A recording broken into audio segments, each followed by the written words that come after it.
기다린 사람들, 예수님을 기다린 사람들은 어떤 사람들이었을까요? 오늘 성경을 보면 한 노인과 한 노파가 등장합니다.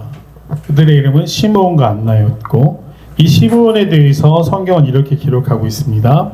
예루살렘에 시므온이라는 사람이 있으니 이 사람은 의롭고 경건하여 이스라엘의 위로를 기다리는 자라. 성령이 그 위에 계시더라 라고 해서 예루살렘의 시므온이라는 사람에 대해서 언급하고 있습니다. 이 사람은 누구였는가? 먼저는 이 사람에 대해서 묘사하기를 의롭고 경건한 사람이었다. 그것은 무엇이냐? 유대인이 지켜야 하는 정결 규례를 다 지키고 신앙적인 활동에 있어서 아무 흠도 없는 사람이었다는 것을 의미합니다. 그것이 왜 중요하냐? 그 사람의 말과 행동이 공신력을 가진 사람이었다. 이 사람은 다른 사람이 볼 때도 굉장히 준비되어 있는 사람이었다라고 이야기하는 것이죠. 그것이 왜 중요하냐면 그 당시 종교 지도자들, 제사장들은 어떻습니까? 그들은 어떤 삶을 살았습니까?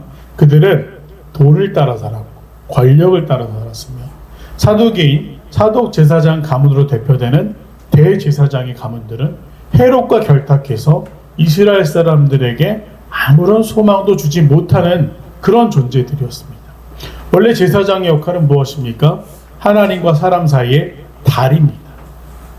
인간이 죄로 인해 하나님 앞에 나아가면 죽을 수밖에 없었기 때문에 정결한 삶, 장막, 구별된 장소에서 오직 하나님만을 위해 살던 사람들이 하나님과 사람들 사이에 다리 역할을 하는 것이 제사장이었습니다. 그리고 성전의 시대에 이르러서는 그 성전을 관리하고 하나님 앞으로 나아가 이스라엘의 속량, 즉 회개를 위해서 기도하며 하나님의 말씀을 전해주는 역할이 바로 이 제사장들이었습니다. 그런데 오늘 이들이 어떻게 합니까? 안타깝게도 그들은 더 이상 하나님의 음성에 귀 기울이지 않았고 백성들의 회개나 이 모든 행동들에 있어서 그저 절기와 문화의 한 형태로 어떤 한 민족이 특정한 기간이 되면 지내게 되는 명절의 한태로 모든 것들을 전락시켜 버렸습니다.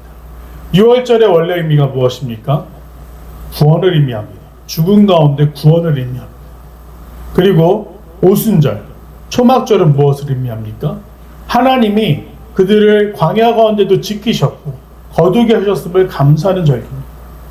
이스라엘의 모든 절기들은 하나님이 이스라엘과 함께 하셨다라는 의미를 가진 날들이었습니다. 하지만 오늘 대제사장들, 성전의 시대에 이르러서는 무엇으로 전락하느냐? 그저 민족의 축제나 명절 정도로 전락한 것이죠.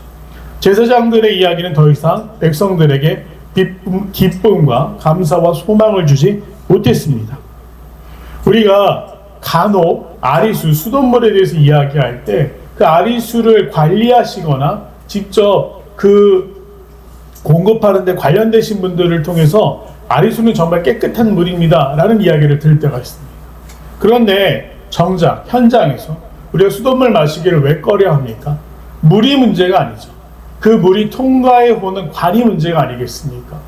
그 관이 더럽혀져 있고 오래됐고 또 관리가 안 된 관들을 통해서 오는 물은 어떻게 됩니까? 오염될 수밖에 없습니다. 그런데 하나님의 말씀을 전달해야 되는 제사장들, 마치 이 수도관처럼 생수를 흘려보내야 되는 그들이 타락하자 어떤 일이 발생합니까? 백성들의 영혼이 말라 죽기 시작하는 것이죠. 그런데 그때 이 시므온은 제사장은 아니었지만 오늘 기록하기를 이스라엘의 위로를 기다리며 성령이 그 위에 계신 사람이었다. 오늘 성령에 대한 언급은 이스라엘이 멸망한 이후에 약 400년 동안 등장하지 않습니다. 우리가 그 시기를 하나님의 말씀이 멈춘 암흑시기라고 합니다.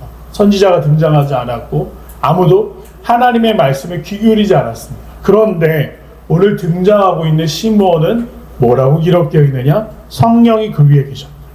그는 종교적인 행위로만 완전한 사람이 아니라 그에게 정말 하나님의 감동이 있는 사람, 하나님의 영이 함께하는 사람이었다라는 걸 기록하고 있습니다. 근데 이 사람은 어떤 사람입니까? 기다리는 사람. 누구를 기다립니까? 이스라엘의 구원자인 메시아를 기다리는 사람이었습니다. 기다림이란 건 참으로 어려운 일입니다. 특별히 기약 없는 기다림은 어떻습니까?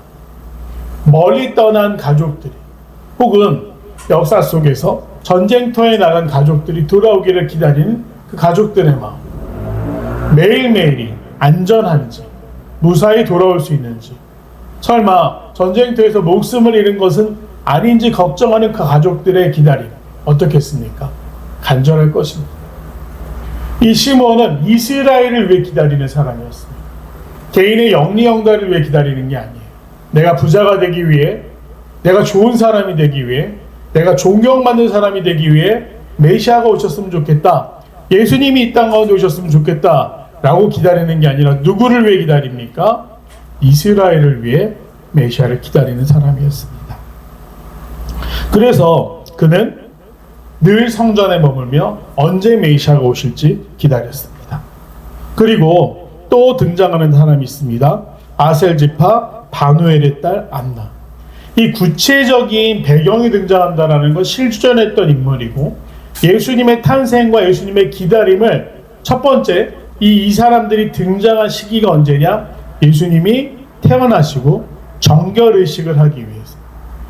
이 유대인들은 아이가 태어나면 7일간은 어머니의 몸이 회복되지 않았기 때문에 부정한 기간이라고 여겼고, 일주일이 지난 8일째가 되면 그제서야 정결 예식을 합니다.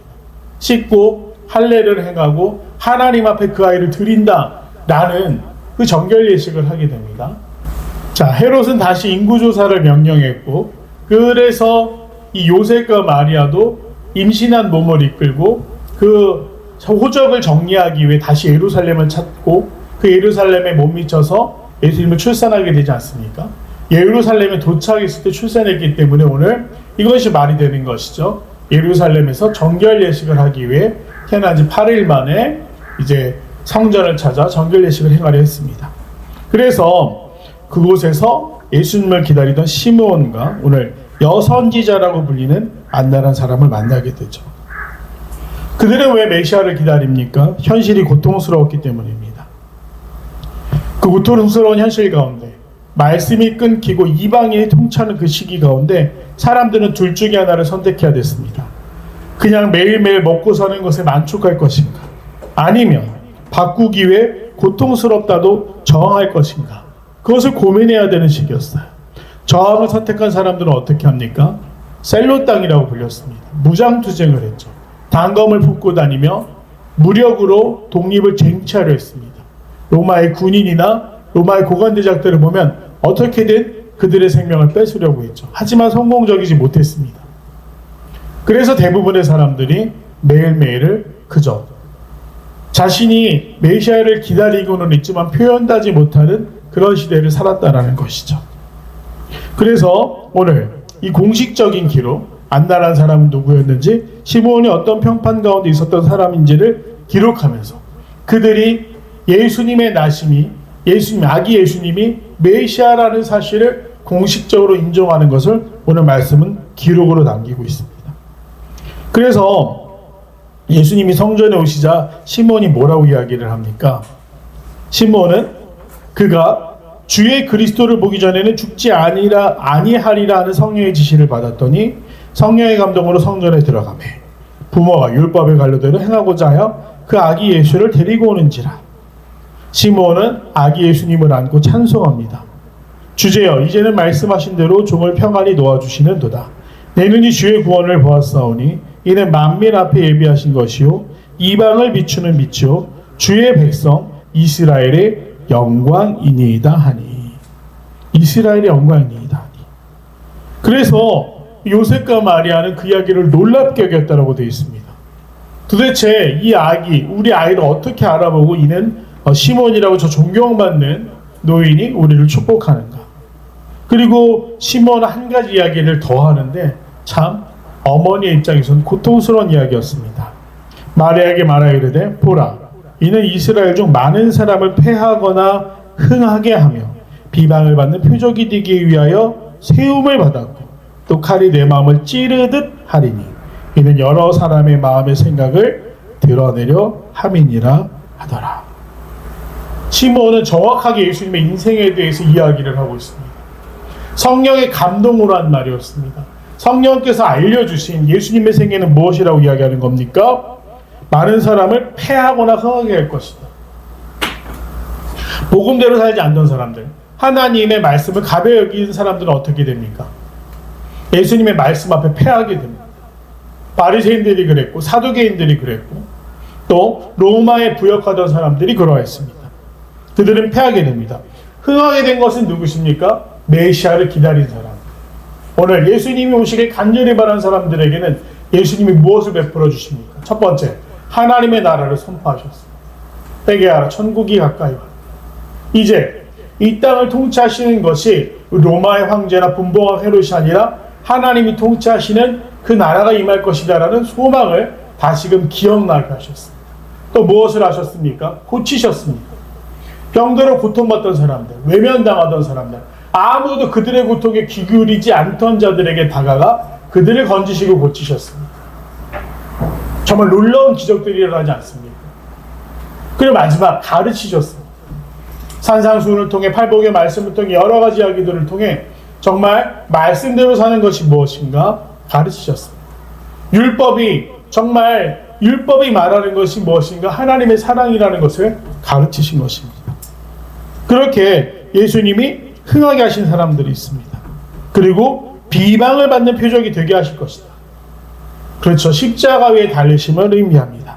그리고 그 아들이 육신으로는 자기 곁을 지켰으며 길러냈던 그 아들 예수가 나무 십자가 위에 매달리는 것을 본 어머니 마리아의 마음은 어떻겠습니까? 칼로 찌르는 듯 아플 것이다. 이것은 축복의 말이기도 했지만 저주의 말처럼 들리기도 하는 말이었습니다. 하지만 성령의 감동을 통해 예수님이 어떤 삶을 사실지 시므온이 증언합니다.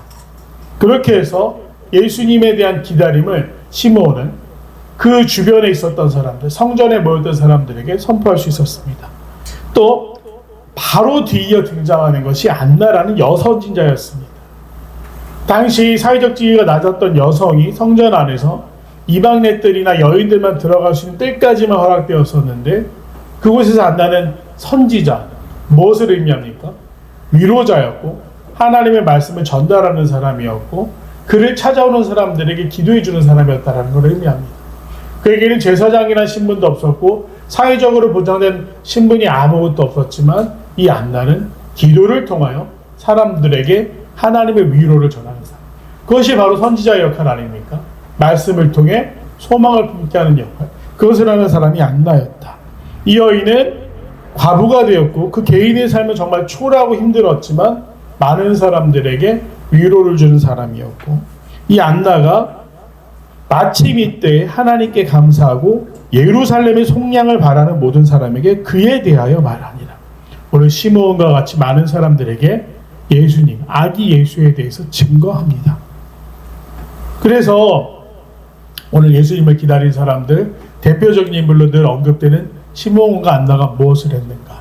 그들은 시대가 악했지만 하나님이 무엇을 원하시는 데에 관심을 가진 사람. 세상이 말하는 어떤 부귀영화 이런 것들에 관심 있는 사람들이 아니었습니다. 오직 하나님께 집중했던 사람. 또 그들은 뭐합니까? 용기 내어 메시아에 대해 인정했던 사람들. 오늘날에도 많은 사람들의 관심사가 어디에 가 있습니까? 정치에 가 있고 경제에 가 있습니다. 점점 경제가 어려워진다. 환율이 1,500원대에 육박했다. 미국 주식도 안심할 수 없다. 이런 경제적인 것에 관심이 맞춰져 있습니다. 어떻게 하면 돈을 벌 수 있을지, 어떻게 하면 부자가 될 수 있을지. 이제 월급만으로 못 삽니다. 그렇죠. 그런 세상입니다. 그런데 믿음의 사람들은 삶의 방식이 좀 달라야 되지 않겠습니까?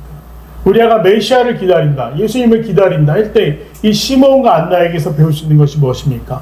그들의 최고의 관심사는 잘 먹고 잘 사는 것이 아니라 올바르게 사는 일이었다. 오늘 이 말씀을 통해서 우리가 배울 수 있는 것이 무엇입니까? 하나님의 질서가 회복되길 기다리는 사람들. 우리 믿음의 사람들은 바로 그러한 삶을 살아야 됩니다. 하나님을 내가 잘 먹고 잘 사는 도구, 무슨 램프의 일종 지니처럼 소원을 이루어주는 대상으로 여기는 것이 아니라 우리가 하나님의 뜻대로 살아가는. 그래서 예수님이 이 땅에 오신 그 의미와 목적을 분명히 하고 따라 그 발자취를 따라갈 수 있는 제자의 삶을 살아야 되는 것이죠. 소망하기는 이 말씀을 함께하는 모든 성도들께서 정말 이 시므온과 안나같이 되기를 간절히 소망합니다.